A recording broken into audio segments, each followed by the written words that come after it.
Hello friends and welcome to the med project. और आज के वीडियो में हम एनाटॉमी के बारे में पढ़ेंगे। और एनाटॉमी में आज हम देखेंगे स्टमक के बारे में, जो कि हमारे एब्डोमेन का एक बहुत ही इंपॉर्टेंट कंटेंट है और हमारे डाइजेस्टिव सिस्टम का एक बहुत ही इंपॉर्टेंट पार्ट है, जिसे हम स्टमक कहते हैं। तो हम उसमें देखेंगे, उसका डेफिनेशन देखेंगे। हम यही सारे हम आज कौन से पॉइंट देखेंगे जो कि आपके एग्जाम में जब स्टमक पर लॉन्ग क्वेश्चन आता है तो उस पर क्या क्या पूछा जाता है उसके बारे में देखेंगे। और जब स्टमक पर कोई शॉर्ट आंसर क्वेश्चन आए या फिर 5 मार्क का क्वेश्चन आए तो उस वक्त आपको एग्जाम में क्या क्या पूछा जाएगा उस पर हम आज बात करेंगे। तो सबसे पहले देखते हैं उसकी डेफिनेशन, देन उसके ग्रॉस फीचर्स। कभी कभी स्टमक पर स्पेशल 5 मार्क का क्वेश्चन आता है, उसकी डेफिनेशन और ग्रॉस फीचर्स पूछते हैं। तो ग्रॉस फीचर्स यानी कि क्या? ग्रॉस यानी कि हम जैसे आंखों से देखते हैं उसे हम ग्रॉस स्ट्रक्चर कहते हैं। उसमें हम देखेंगे उसका लोकेशन, मतलब हमारे एब्डोमेन के जो 9 क्वाड्रेंट्स है उसमें स्टमक किधर किधर आता है। देन उसका शेप देखेंगे, देन उसका लेंथ देखेंगे, देन एक्सटर्नल फीचर्स जिसे हम ग्रॉस फीचर्स भी कहते हैं, यानी कि स्टमक के एक्सटर्नल फीचर्स क्या क्या है। उसमें 2 orifices, 2 curvatures, 2 borders and 2 stomach के पार्ट देखेंगे। और उसके बाद देखेंगे हम रिलेशन, उसमें anterior relation of stomach and posterior relation जिसे हम स्टमक बेड भी कहते हैं। और स्टमक बेड पर आपको एक स्पेशल 5 मार्क के लिए शॉर्ट आंसर में क्वेश्चन आता है। Then stomach का blood supply, this is another most important point which has been asked for the 5 marks and applied anatomy of the stomach। तो फिर आज की वीडियो को हम स्टार्ट करते हैं। सबसे पहले देखते हैं स्टमक की डेफिनेशन। स्टमक यानी क्या? Stomach is the hollow muscular organ, मतलब स्टमक क्या है? एक हॉलो और मस्कुलर ऑर्गन है जो कि हमारे डाइजेस्टिव सिस्टम का एक इंपॉर्टेंट पार्ट है।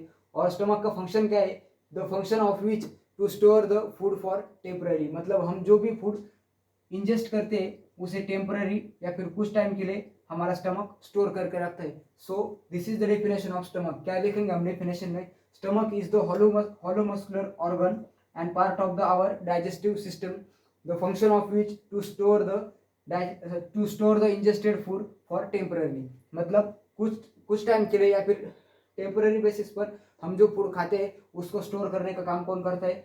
Stomach. So this is the definition of stomach. Then gross structure देखते हैं स्टमक का। सबसे पहले देखेंगे उसका लोकेशन। अगर हम लोकेशन की बात करें तो स्टमक हमारे एब्डोमेन में देखें तो वो राइट साइड में, लेफ्ट साइड में प्रेजेंट रहते हैं। अगर हमारे एब्डोमेन के आप कंपार्टमेंट्स देखो या फिर क्वाड्रेंट्स देखो तो नाइन एब्डोमेन के ऐसे 9 क्वाड्रेंट्स बने। अगर हम स्टमक की बात करें तो स्टमक इपिगैस्ट्रिक, अम्बिलिकल और लेफ्ट हाइपोकॉन्ड्रियक रीजन को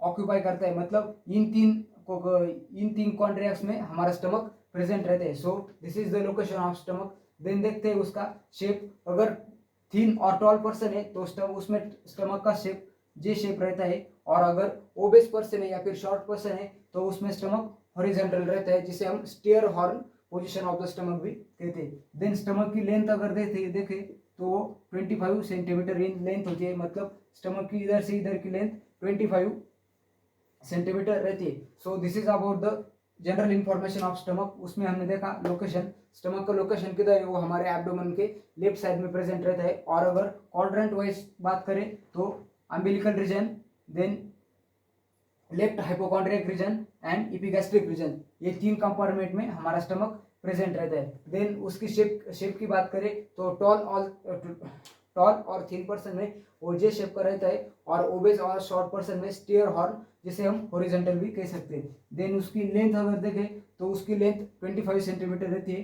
देन उसके बाद देखते हैं इंपॉर्टेंट पॉइंट, ग्रॉस फीचर्स या फिर ग्रॉस स्ट्रक्चर्स। उसमें हम देखेंगे 2 orifice, 2 curvature, 2 surfaces and 2 parts of the stomach. तो सबसे पहले देखते हैं 2 ऑरिफिस। ऑरिफिस यानी कि क्या? Opening. So this is the diagram of stomach. अब हम इसमें देखेंगे 2 ऑरिफिसेस कौन से।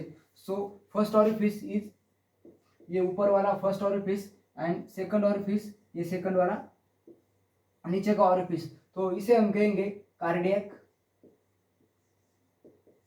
ऑरिफिस,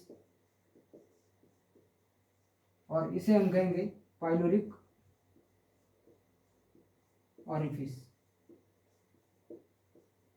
अब सबसे पहले देखते हैं कार्डियक ऑरिफिस के बारे में। ऑरिफिस यानी कि क्या? ओपनिंग, मतलब स्टमक के कौन से ओपनिंग्स है? तो स्टमक के 2 ओपनिंग्स रहते हैं। First one is cardiac and second one is pylori. तो कार्डियक किधर है? कार्डियक स्टमक के ऊपर के साइड में प्रेजेंट रहता है, यानी कि अपवर्ड साइड में प्रेजेंट रहता है। और जो पाइलोरिक ऑरिफिस है वो स्टमक के निचले साइड पर प्रेजेंट रहता है। अगर सेकंड बात करें तो कार्डियक ऑरिफिस का फंक्शन क्या है? कार्डियक ऑरिफिस क्या करता है? जब भी हम कुछ खाना खाते हैं तो इधर स्टमक के ऊपर का पार्ट को क्या कहते हैं हम? इसे हम कहते हैं ईसोफेगस। तो ईसोफेगस से खाने की एंट्री कौन करवाता है? हमारा कार्डियक ऑरिफिस। और उधर एक स्पिंक्टर भी प्रेजेंट रहता है। और नीचे का रहता है पाइलोरिक ऑरिफिस। पाइलोरिक ऑरिफिस क्या करता है? जो भी खाना इधर स्टोर हुआ है तो उसको पास करना है। This is the first part of हमारा स्मॉल इंटेस्टाइन का, जिसे हम कहते हैं ड्यूडेनम। तो पाइलोरिक ऑरिफिस का फंक्शन क्या है? जो भी हमने स्टोर किया हुआ सारा फूड है तो उस फूड को वो ड्यूडेनम में पास करता है। तो कार्डियक ऑरिफिस और पाइलोरिक ऑरिफिस, इधर एक स्पिंक्टर प्रेजेंट रहता है और इधर भी एक स्पिंक्टर प्रेजेंट रहता है, इसे हम कहते हैं पाइलोरिक स्पिंक्टर। और इधर का जो स्पिंक्टर रहता है इसे हम कहते हैं gastro oesophageal sphincter. Then two curvatures के बारे में देखेंगे। स्टमक के दो कर्वेचर कुठले? So this is the lesser curvature और this is the greater curvature. इसे लेसर कर्वेचर क्यों कहा गया है? क्योंकि इसकी लेंथ इससे छोटी है, तो इसे हम कहते हैं लेसर कर्वेचर। और इस साइड को हम कहते हैं ग्रेटर कर्वेचर। अभी लेसर कर्वेचर का अगर कुछ फंक्शन या फिर कुछ कैरेक्टरिस्टिक देखे तो लेसर कर्वेचर क्या करता है? हमारे स्टमक की राइट बाउंड्री को फॉर्म करता है। और ग्रेटर कर्वेचर क्या करता है? ग्रेटर कर्वेचर हमारे स्टमक की लेफ्ट बाउंड्री को फॉर्म करता है। देन उसके बाद देखेंगे टू सरफेसेस। स्टमक के दो सरफेसेस है।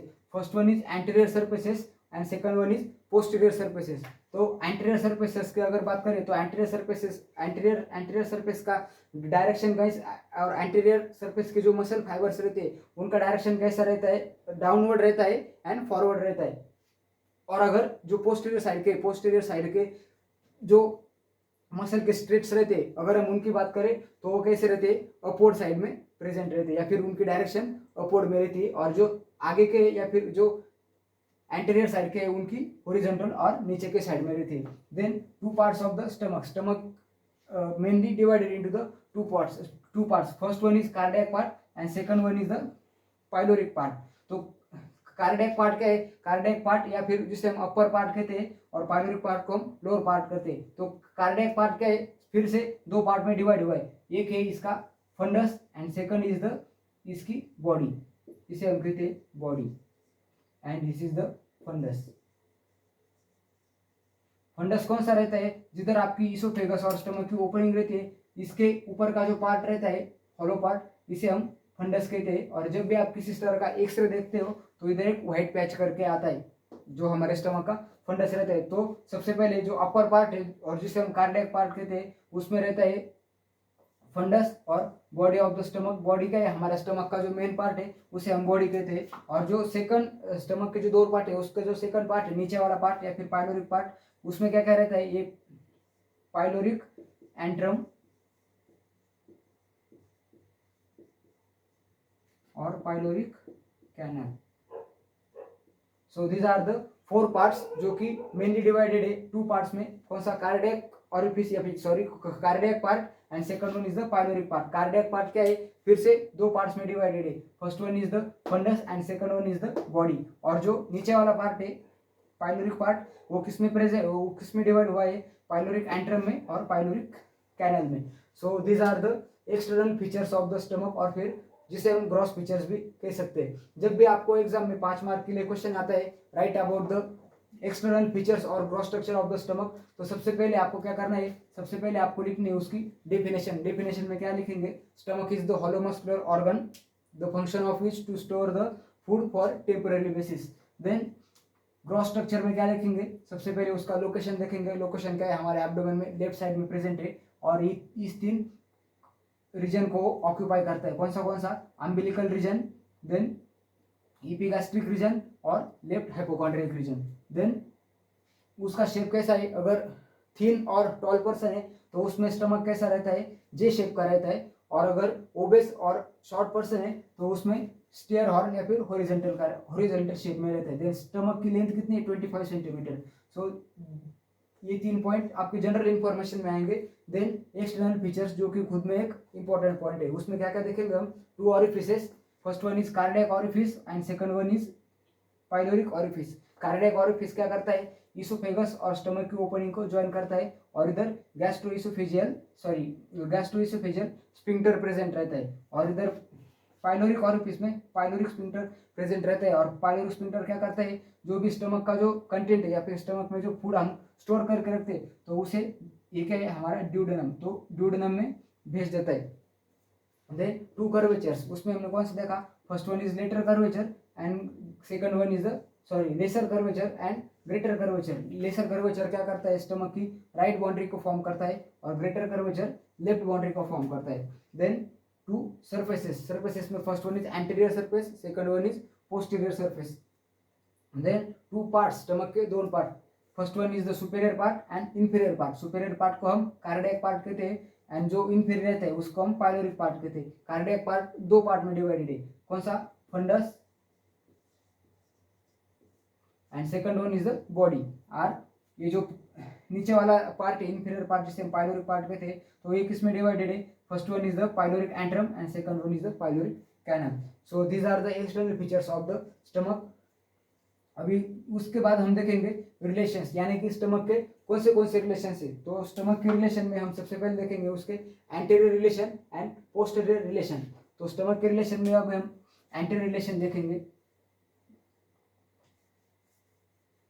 तो एंटीरियर रिलेशन में सबसे पहले क्या आता है, इधर हमारा डायफ्राम प्रेजेंट रहता है, तो ये डायफ्राम का कुछ पार्ट आएगा स्टमक के एंटीरियर पार्ट में या फिर एंटीरियर रिलेशन में। देन सेकंड रिलेशन में एंटीरियर रिलेशन आएगा आपके एब्डोमिनल की जो मसल्स है वो एब्डोमिनल की मसल्स आएंगी। एंड थर्ड पार्ट इज इधर जो हमारा स्मॉल इंटेस्टाइन, ये स्मॉल इंटेस्टाइन किधर अटैच होता है, लार्ज इंटेस्टाइन को, और लार्ज इंटेस्टाइन का जो हमारा जो ओरिजेंटल पार्ट है या फिर जिसे हम, और इधर का जो हमारा स्प्लेनिक कर्वेचर रहता है, ये स्प्लेनिक कर्वेचर आएगा, और ये हॉरिजॉन्टल जो पार्ट है ये आएगा स्टमक के एंटीरियर रिलेशन में। अगर हम स्टमक की पोस्टीरियर रिलेशन की बात करें तो पोस्टीरियर रिलेशन को हम स्टमक बेड भी कहते हैं। अगर 5 मार्क के लिए आपको क्वेश्चन आता है स्टमक पर, स्टमक बेड, इसमें आपको पोस्टीरियर रिलेशन को लिखना है। तो पोस्टीरियर रिलेशन में क्या क्या लिखेंगे आप, सबसे पहले पोस्टीरियर रिलेशन में आपका मेन कंटेंट आता है वो की है आपका पैनक्रियास, ये ऐसा पैनक्रियास प्रेजेंट रहता है। देन पैनक्रियास के बारे में इधर आपका आता है स्प्लीन आता है, क्योंकि पैनक्रियास की जो ये टेल है इस टेल पर स्प्लीन रहता है, तो ये स्प्लीन भी स्टमक का एक पोस्टीरियर कंटेंट है। देन स्प्लीन के बाद इधर आती है आपकी लेफ्ट साइड की किडनी और लेफ्ट साइड की सुप्रारेनल ग्लैंड। तो ये 4 इंपॉर्टेंट कंटेंट है जो कि स्टमक को एक बेस प्रोवाइड करते हैं। स्टमक बेड का अगर हम फंक्शन देखें तो स्टमक बेड का फंक्शन क्या है, तो जब भी हम कुछ खाना खाते हैं तो हमारा स्टमक हेवी हो जाता है, तो उसको कुछ रेस्ट चाहिए होता है, तो उस रेस्ट के लिए ये स्टमक बेड बना रहता है। तो स्टमक बेड किन किन ऑर्गनों से बना रहता है, सबसे पहले आता है आपका पैनक्रियास आता है, देन पैनक्रियास के बाद आपकी स्प्लीन आती है, देन आपकी लेफ्ट किडनी आती है, देन लेफ्ट सुप्रारेनल ग्लैंड आती है। So this are the important content for our stomach bed. और आपकी जो स्प्लेनिक आर्टरी है तो स्प्लेनिक आर्टरी भी रहती है आपके स्टमक बेड में। ये सारे हुए हमारे स्टमक के posterior relation. Then blood supply of the stomach, तो ब्लड सप्लाई हमारे स्टमक का एक और भी इम्पोर्टेंट पॉइंट है, और जब भी 5 मार्क के लिए क्वेश्चन आता है तो उसमें आपको ब्लड सप्लाई स्पेशली पूछा जाता है 5 मार्क के लिए। तो हम ब्लड सप्लाई को थोड़ा डीप में देखेंगे, और ऐसा देखेंगे जब भी आपको 5 मार्क के लिए ब्लड सप्लाई पर क्वेश्चन आए तो आप आसानी से लिख सकते हो। तो सबसे पहले हम स्टमक की फिर से एक डायग्राम बना देते हैं।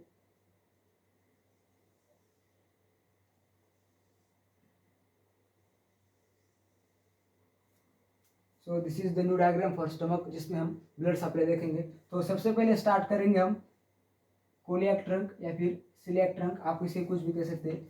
अब सिलियाक ट्रंक की क्या रहती है, 3 मेन ब्रांच रहती है। एक ब्रांच आती है आपकी लीवर को, देन सेकंड ब्रांच जाती है इधर आपकी स्प्लीनिक आर्टरी, और जो तीसरी ब्रांच रहती है वो तीसरी ब्रांच से आती है आपकी इधर की एक आर्टरी आती है जो कि आपके स्टमक को सप्लाई करती है। अब हम सबसे पहले क्या देखेंगे, सबसे पहले हमने क्या देखा, सिलियाक ट्रंक, इसे हम नेम देते हैं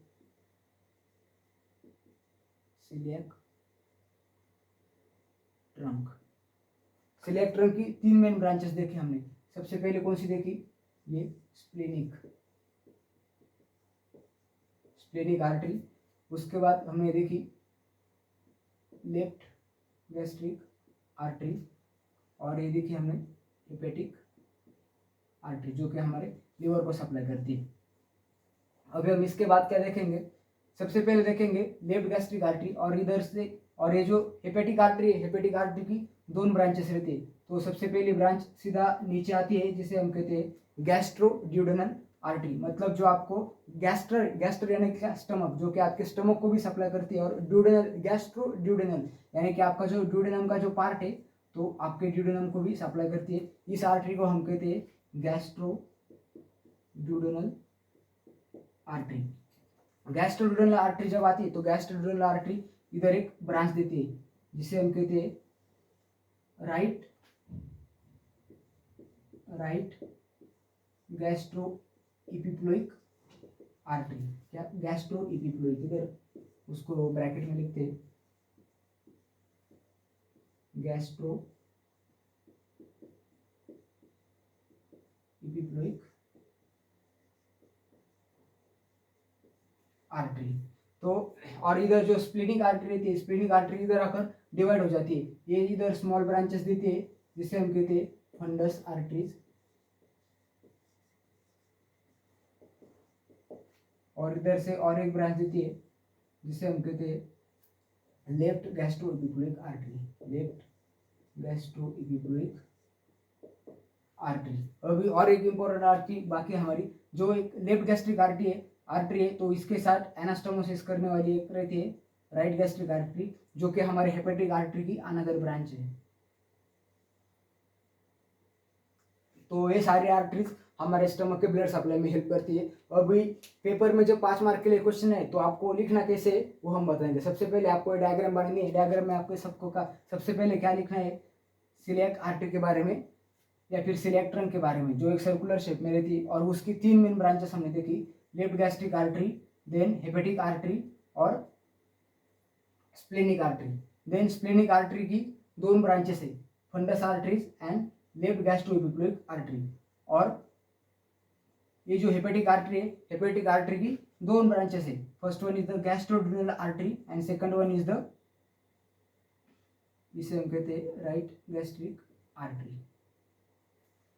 आपको इस अब तक समझ में आया? तो हम जब एग्जाम में आता है तो एग्जाम में आपको लिखना कैसे, तो सबसे पहले ये डायग्राम बना लेनी है, वो जिसके बाद आपको लिखना है coeliac trunk which give the 3 main branches, और फिर आपको ये ब्रांचेस लिखने हैं। अगर आपको इस क्वेश्चन को आप 2 टाइप्स में लिख सकते हैं। सबसे पहले अगर आप स्टमक के पार्ट को इन्यूमरेट करके कौन सा पार्ट किस आर्टरी से सप्लाई हो रहा है वो लिखो, या फिर आप सीधा आर्टरीज के नेम लिखो, वो आर्टरी किधर से आई है और किधर सप्लाई करती है, इसके बारे में आपको लिखना है। अभी हम सबसे पहले हम आर्टरीज वाइज देखेंगे, और देन अगर आपको वो अच्छा नहीं लग रहा या फिर अच्छा नहीं लग रहा तो आप स्टमक के पार्ट वाइज भी देख सकते हैं। अगर आर्टरीज के बारे में देखेंगे तो हमें सबसे पहले क्या लिखना है, लेफ्ट गैस्ट्रिक आर्टरी। अभी लेफ्ट गैस्ट्रिक आर्टरी किधर से आती है, left gastric artery arise from the celiac trunk and supply to the superior part of the lesser curvature. अभी हमने इधर पार्ट्स में देखा था लेसर कर्वेचर कौन सा है, ग्रेटर कर्वेचर कौन सा है, तो ये लेसर कर्वेचर का जो सुपेरियर पार्ट है तो उसको सप्लाई करती है लेफ्ट गैस्ट्रिक आर्टरी। हो गई लेफ्ट गैस्ट्रिक आर्टरी। और एनास्टोमोसिस किसके साथ करती है, एनास्टोमोसिस यानी कि क्या, एक आर्टरी का दूसरे आर्टरी के साथ जुड़ जाना, जिसे हम एनास्टोमोसिस कहते हैं। तो एनास्टोमोसिस के बारे में हम क्या लिखेंगे, अभी लेफ्ट गैस्ट्रिक आर्टरी किसके साथ एनास्टोमोसिस कर रही है, तो हमारे राइट गैस्ट्रिक आर्टरी के साथ एनास्टोमोसिस कर रही है। तो ये हुआ लेफ्ट गैस्ट्रिक आर्टरी के बारे में। अभी आपको ईच आर्टरी के बारे में ऐसे लिखना है। अभी हम एक और एक आर्टरी को देखेंगे। सबसे पहले हमने क्या देखा, लेफ्ट गैस्ट्रिक आर्टरी। अभी हम देखेंगे राइट गैस्ट्रिक आर्टरी को। तो राइट गैस्ट्रिक आर्टरी किधर से आते हैं, right gastric arteries arise from the hepatic artery which is the branch of coeliac trunk और supply to the lesser part of the lower part of the lesser curvature. मतलब जो lesser curvature का lower part है उसको कौन supply करता है, right gastric artery and anastomosis with the left gastric artery. हुआ 2 आर्टरी के बारे में। अभी हम क्या देखेंगे, फंडस आर्टरीज के बारे में। तो fundus artery is arise from the splenic artery and splenic artery is arise from the celiac trunk. अभी क्या देखेंगे, लेफ्ट गैस्ट्रोएपिप्लोइक आर्टरी। तो left gastroepiploic artery is also arise from the splenic artery which is the branch of celiac trunk and left gastric artery supply to the left gastric artery अभी supply किधर कर रही है, sorry funds artery में हमने देखा नहीं supply किधर कर रही है। तो फंडस आर्टरी नाम में ही उसके वो हमारे फंडस पार्ट को सप्लाई करती है। लेफ्ट गैस्ट्रोएपिप्लोइक आर्टरी वो क्या करती है, जो भी हमारा ग्रेटर कर्वेचर का सुपेरियर पार्ट है, तो ग्रेटर कर्वेचर के सुपेरियर पार्ट को कौन सप्लाई करता है, लेफ्ट गैस्ट्रोएपिप्लोइक आर्टरी। अभी हम आते हैं राइट गैस्ट्रोएपिप्लोइक आर्टरी के पास। तो right gastroepiploic artery is arise from the gastroduodenal artery and supply to the lower part of the greater curvature and anastomosis with the left gastroepiploic artery. आया समझ में। और लास्ट की जो आर्टरी है जिसे हम गैस्ट्रोड्यूडेनल आर्टरी कहते हैं, तो गैस्ट्रोड्यूडेनल आर्टरी किधर से अराइज होती है, और वो अराइज से रहती है हेपेटिक आर्टरी से। सप्लाई किसको करती है, सप्लाई करती है हमारा जो इसका जो एंट्रम है, या फिर हम इसको लोअर पार्ट क्या कहते हैं, पाइलोरिक पार्ट। तो जो पाइलोरिक पार्ट है स्टमक का, उसको कौन सप्लाई करता है, गैस्ट्रोड्यूडेनल आर्टरी। गैस्ट्रोड्यूडेनल यानी कि जो ड्यूडेनम को भी सप्लाई करती है और स्टमक के लोअर पार्ट को यानी कि गैस्ट्रो को भी सप्लाई करती है। तो ये था ब्लड सप्लाई के बारे में। अभी आपको आर्टरीज वाइज नहीं जाना, आपको अगर स्टमक के पार्ट वाइज जाना है तो आप कैसे जाएंगे, तो सबसे पहले आप क्या लिखेंगे, लेसर कर्वेचर का blood supply and greater curvature का ब्लड सप्लाई और फंडस का ब्लड सप्लाई और आपका जो पाइलोरिक कैनल है पाइलोरिक कैनल का ब्लड सप्लाई। मतलब आप इसको 4 पार्ट में डिवाइड करेंगे। कौन सा, first one is fundus, second one is lesser curvature, third one is greater curvature and fourth one is pyloric part. अभी लेसर कर्वेचर का ब्लड सप्लाई लेते हैं। तो लेसर कर्वेचर को कौन कौन ब्लड सप्लाई कर रहा है, लेफ्ट गैस्ट्रिक आर्टरी और राइट गैस्ट्रिक आर्टरी। अभी लेफ्ट गैस्ट्रिक आर्टरी आरएस किससे होती है, वो हमें अभी देखा, सेलियाक ट्रंक से। एनास्टोमोसिस किसके साथ कर रही है, राइट गैस्ट्रिक आर्टरी के बारे में, राइट गैस्ट्रिक आर्टरी के साथ। Then right gastric artery arise किससे हो रही है, हेपेटिक आर्टरी से। और एनास्टोमोसिस किसके साथ हो रही है, left gastric artery left gastric artery के साथ। ये हुआ लेसर कर्वेचर का ब्लड सप्लाई। अभी ग्रेटर कर्वेचर का ब्लड सप्लाई आपको लिखना है। तो ग्रेटर कर्वेचर को कौन कौन सप्लाई करता है, left gastroepiploic artery and right gastroepiploic artery. वो आरआईएस किधर से होती है अभी आपको समझ में आया। Then third part that is fundus. Fundus को कौन सप्लाई करता है, फंडस को हमारी फंडस आर्टरी सप्लाई करती है, जो किधर से आती है, स्प्लेनिक आर्टरी से आती है। And then last one is pyloric part. तो पाइलोरिक पार्ट को कौन सप्लाई करता है, गैस्ट्रोड्यूडेनल आर्टरी। और गैस्ट्रोड्यूडेनल आर्टरी किधर से आती है, हमारे हेपेटिक आर्टरी से आती है। तो ये था ब्लड सप्लाई के बारे में। अगर आपको आर्टरीज वाइज नहीं जाना तो आप पार्ट वाइज जाइए। अगर आपको पार्ट वाइज थोड़ा डिफिकल्ट लग रहा है तो आर्टरीज वाइज जाइए। और जब आर्टरीज वाइज जाओ या फिर पार्ट वाइज जाओ, आपको लिखना क्या है, आर्टरी आरएस किधर से होती है, सप्लाई किधर कर रही है और एनास्टोमोसिस किसके साथ कर रही है। तो ये आपको ब्लड सप्लाई में लिखना है। 5 मार्क के लिए बहुत बार पूछा जाता है स्टमक का ब्लड सप्लाई। आपको सिर्फ डायग्राम निकलनी है। अगर आपकी डायग्राम परफेक्ट है तो आपको बाकी की जो रिमेनिंग जो थ्योरी पार्ट है वो लिखने में कुछ डिफिकल्टीज नहीं आएंगी। क्योंकि जब अगर आपके सामने डायग्राम है, अभी देखो मेरे सामने तो कुछ भी नहीं, सिर्फ का डायग्राम बना दिए मैंने। डायग्राम के ऊपर मैंने कितने सारी लाइंस बोली, अभी आपको सिर्फ उतना पॉइंट वाइज आपके एग्जाम में लिखना है। Then applied anatomy of the stomach. अगर स्टमक के हम एप्लाइड में दिखे तो स्टमक एप्लाइड यानी कि क्या, जब भी हम एनाटॉमी पढ़ते हैं तो एनाटॉमी पढ़ने का हमारा क्या उद्देश्य रहता है कि आगे जाकर आपको मेडिकल सर्जिकल नर्सिंग हो या फिर कोई अदर सब्जेक्ट हो, पैथोलॉजी हो, उसमें आपको इसके बारे में डिसीज मतलब स्टमक की जो डिसीज कंडीशन है उसको पढ़ना है। अगर आपको उसका बेसिक ही पता नहीं चलेगा तो आप डिसीज कंडीशन कैसे पढ़ेंगे।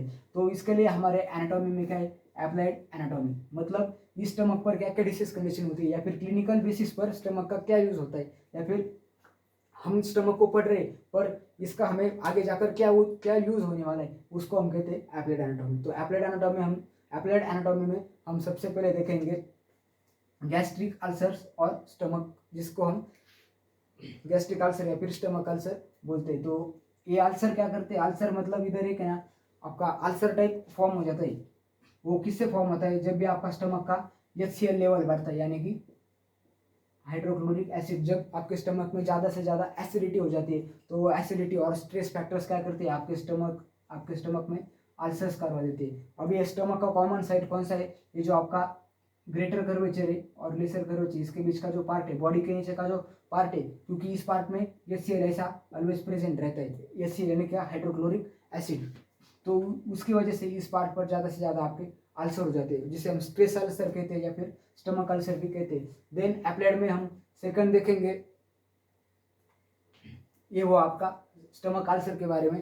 देन आपका देखेंगे हम इन्फेक्शन, यानी कि आपकी एच पाइलोरी, मतलब एच पाइलोरी की जो बैक्टीरियाज रहते हैं तो उसके साथ आपका स्टमक का इन्फेक्शन हो जाता है। तो आप ऐसा एप्लाइड एनाटॉमी में लिख सकते हैं, या फिर आपको कुछ डायग्नोस्टिक प्रोसीजर्स लिखनी है तो आप उस प्रोसीजर्स को भी लिख सकते हैं। Then another important disease for stomach that is the, इधर का जो आपका एक स्पिंक्टर का नाम बताया था मैंने स्टार्टिंग में, जिससे हम क्या कहते हैं गैस्ट्रो इसोफेजियल स्पिंक्टर। अगर कुछ कुछ कंडीशन में क्या रहता है आपका ये स्पिंक्टर है ना अच्छे से काम नहीं कर पाता, तो क्या हो जाता है इधर का जो HCl है, HCl ऊपर आ जाता है, जिस डिसीज को हम क्या कहते हैं GERD, यानी कि गैस्ट्रो इसोफेजियल रिफ्लक्स डिसीज, जिसमें क्या रहता है आपके स्टमक का कंटेंट ऊपर आ जाता है। क्योंकि आपका ये जो इधर का जो स्पिंटर है उस स्पिंटर के साथ कुछ डिफिकल्टीज आ जाती है, या फिर वो प्रॉपर फंक्शन नहीं कर पाता, तो इसकी वजह से आपका ये सेल ऊपर आ जाता है, इसोफेगस में आ जाता है, जिसको हम GERD कहते हैं, या फिर गैस्ट्रो इसोफेजियल रिफ्लक्स डिसीज, या फिर उसको हम हर्टबर्न भी कहते हैं। So this is the applied anatomy. तो आज के वीडियो में हमने क्या क्या देखा, सबसे पहले देखा हमने डेफिनेशन, देन उसके बाद देखा हमने ग्रॉस फीचर्स, जिसमें हमने location, shape, length, then external features में क्या देखा, 2 orifices, 2 curvatures, 2 surfaces and 2 parts देखे। रिलेशन में हमने एंटीरियर पार्ट्स देखे और पोस्टीरियर पार्ट देखे। पोस्टीरियर पार्ट को हम स्टमक बेड कहते हैं, जिसमें क्या क्या आती है आपकी स्प्लेनिक आर्टरी आती है, आपकी लेफ्ट किडनी आती है, देन स्प्लीन आता है, लेफ्ट सुप्रारेनल ग्लैंड आती है, देन पैनक्रेस आता है, देन आपका जो नीचे का इधर को आपका जो इंटेस्टाइन है, आपका जो लार्ज इंटेस्टाइन है, लार्ज इंटेस्टाइन का जो ट्रांसफर पार्ट है, वो ट्रांसफर पार्ट भी, या फिर ट्रांसवर्स कोलन जिसे हम कहते हैं, वो आता है। देन इधर स्प्लेनिक रहता है, तो स्प्लेनिक इधर से ये आपका इंटेस्टाइन नीचे आता है, जिसे हम स्प्लेनिक फ्लेक्चर कहते हैं। तो ये स्प्लेनिक फ्लेक्चर भी आपके स्टमक बेड में एक बहुत इंपॉर्टेंट काम करता है। देन उसके बाद हमने देखा ब्लड सप्लाई को आप अब आसानी से लिख सकते हो, ऐसा मैं एक्सेप्ट करता हूँ आपसे, क्योंकि सिलेक्टर बहुत ही आसानी से बताया मैंने। सिलेक्टर की 3 ब्रांचेस, देन वो ब्रांचेस कौन सी ब्रांचेस, सब ब्रांचेस देती है, उसके बारे में लिखना है। अगर वैसा नहीं लिख पाते तो स्टमक को पार्ट्स में डिवाइड करो, फंडस को कौन सी आर्टरी सप्लाई करती है, देन लेसर कर्वेचर के 2 पार्ट्स, सुपीरियर एंड इंफीरियर, उसमें कौन सी आर्टरी सप्लाई करती है, देन ग्रेटर कर्वेचर में कौन सी आर्टरी सप्लाई करती है, और पाइलोरी पार्ट में कौन सी आर्टरी सप्लाई करती है। देन एप्लाइड एनाटॉमी में आप क्या लिख सकते हो, स्ट्रेस अल्सर या फिर गैस्ट्रिक अल्सर लिखो, या फिर GERD लिखो, यानी कि गैस्ट्रो इसोफेजियल रिफ्लक्स डिसीज। तो this is all about the stomach. अगर आपको ये वीडियो अच्छी लगती है तो आपके फ्रेंड्स के साथ शेयर करो, और मेरे वीडियो को लाइक करना और चैनल को भी सब्सक्राइब कर देना। Thank you friends.